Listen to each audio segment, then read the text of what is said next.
If you're too young to remember 1987, and if you're watching this channel, that's overwhelmingly unlikely, but bear with me here, and you're looking for a one-stop shop where you can gain, in the space of just 90 minutes or so, a detailed understanding of everything that sucked about the 1980s, you can't do much better than the movie Mannequin, starring Andrew McCarthy as a straight guy who works as a department store window dresser. Wait, it gets better. And Kim Cattrall as a young woman from ancient Egypt who, through some sort of supernatural chicanery that's never fully explicated, avoids an arranged marriage by becoming a disembodied spirit who spends the next several thousand years trapped in a succession of works of art as she searches through time and space for her one true love. Long story short, she winds up trapped in a department store Mannequin in Philadelphia, and what are the odds? It's the same store where Andrew McCarthy works as the world's only non-gay male window dresser. And wouldn't you know it, Andrew McCarthy winds up being the one true love that she's been searching for, lo, these many centuries. And so, due to the amazing power of girl boners, she's able to become a real woman in Andrew McCarthy's presence, but only if nobody else is looking. So there's your basic premise, and many wacky comedy hijinks ensue. Oh, and as an added bonus, if this wasn't already the most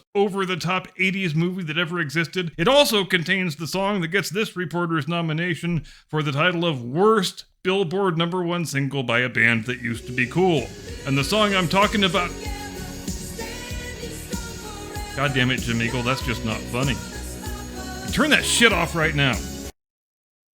Now, to the extent that this film ever receives any notices today, it is for having one of the creepiest premises that a romantic comedy ever had. Because it does get pretty damn disturbing when you put even a basic amount of thought into it, and there's not really any convenient way around the fact that on some level, implicitly at least, the message of the film is that in a perfect world, a woman should turn into an inanimate object except when a man needs her for his own entertainment. So we'll go out for a nice dinner, we'll take a little motorcycle ride, we'll go back to my place and make a little whoopee, and then I will stick you back on the shelf until the next time I get bored. And they live happily ever after. So it might surprise you to learn, hell, it might shock you to learn, that a film with a premise like that was built from the ground up to have maximal appeal to women? But it's actually true, because would you believe...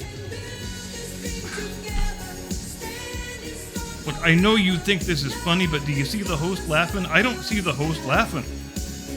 Turn that garbage off and please don't let it happen again.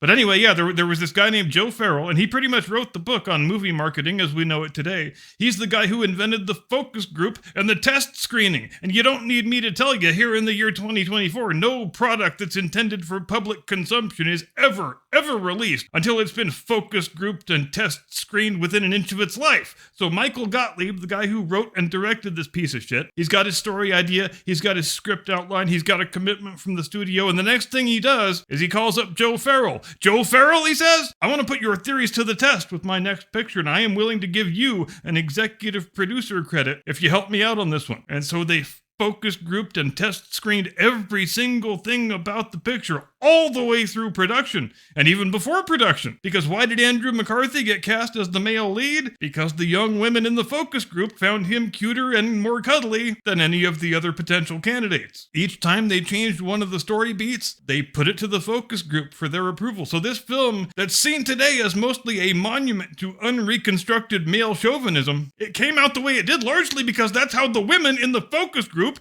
wanted it to come out. Nowadays, like I said, that's the way pretty much everything gets made, especially Disney Marvel and Disney Star Wars, but it was pretty radical, groundbreaking stuff back in 1987, and it had the desired effect because as awful and arguably offensive as it was, Mannequin winds up grossing $42.7 million domestic on a $7.9 million budget. But I'm guessing you probably couldn't get away with having Kim Cattrall play Egyptian today. I think you'd probably have to get a black chick. I have it on good authority from the noted anthropologist and documentarian Jada Pinkett Smith that all women in ancient Egypt were black chicks. So why am I bringing up this stupid movie that spawned one of history's most reviled songs? Well, because by all appearances, that movie is being used as the actual blueprint for Joe Biden's presidential re-election campaign.